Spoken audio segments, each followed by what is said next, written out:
Welcome to Bitcoin World Media, जहां हम करेंगे क्रिप्टो की बात आपके साथ। आज हम एक जरा गंभीर विषय पर बात करेंगे। जी। इंडियन एक्सप्रेस की एक इन्वेस्टिगेशन आई है, जिससे पता चला है कि सरकार की नज़र में भारत के लगभग 27 क्रिप्टो एक्सचेंज हैं। जी हाँ, और इसकी जो वजह है वो काफी चौंकाने वाली है। पिछले सिर्फ 21 महीनों में इन प्लेटफॉर्म्स का इस्तेमाल करके साइबर अपराधियों ने 2800 से ज्यादा लोगों के साथ धोखाधड़ी की है। और ये रकम 600 करोड़ रुपए से भी ज्यादा है। 600 करोड़। तो चलिए आज इसी मामले की गहराई से पड़ताल करते हैं। तो सबसे पहले ये समझते हैं कि ये अपराधी आखिर काम कैसे करते हैं।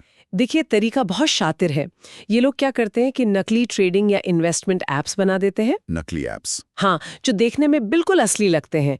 आम लोग मतलब अच्छे रिटर्न्स के चक्कर में इनमें पैसा लगाते हैं, ये सोचकर कि वो निवेश कर रहे हैं। और असल में उनका पैसा फॉरेन क्रिप्टो में बदल दिया जाता है और फिर उसे दर्जनों अलग-अलग वॉलेट्स में घुमाया जाता है, ताकि उसे कोई ट्रैक न कर सके। बिल्कुल, उसे ट्रैक करना लगभग नामुमकिन हो जाता है। इस लिस्ट में, जैसा कि हमने सुना, CoinDCX और WazirX जैसे कुछ बड़े नाम भी शामिल हैं। जी।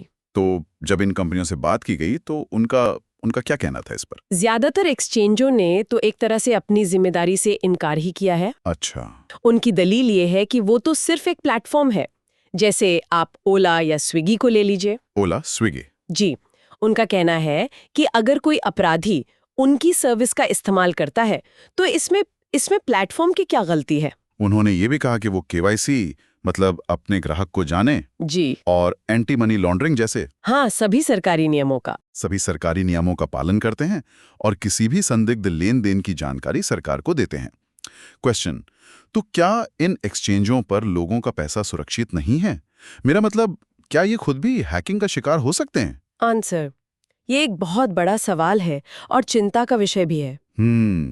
एक्सचेंज दावा तो करते हैं कि उनके पास बहुत मजबूत सिक्योरिटी है, लेकिन रिपोर्ट में ये भी बताया गया है कि हाल ही में भारत के कुछ सबसे बड़े एक्सचेंजों पर हैकिंग हुई है। जैसे WazirX का मामला था। जी, WazirX ने बताया कि उनके एक थर्ड पार्टी सर्वर पर हमला हुआ था। अच्छा। हालांकि उन्होंने ये भी कहा कि उन्होंने लगभग 85% पैसा वापस कर दिया है और अब वो और बेहतर सिक्योरिटी का इस्तेमाल कर रहे हैं। तो हाँ, सुरक्षा एक चिंता का विषय जरूर है। तो सरकार और एक्सचेंज दोनों अपनी तरफ से कदम उठा रहे हैं, पर सोचने वाली बात यह है जी कि इस नई डिजिटल दुनिया में एक आम निवेशक वो अपने पैसे को ऐसे ऑनलाइन फ्रॉड से बचाने के लिए खुद क्या कर सकता है। डेली न्यूज की जानकारी के लिए हमारे चैनल को सब्सक्राइब कर लें।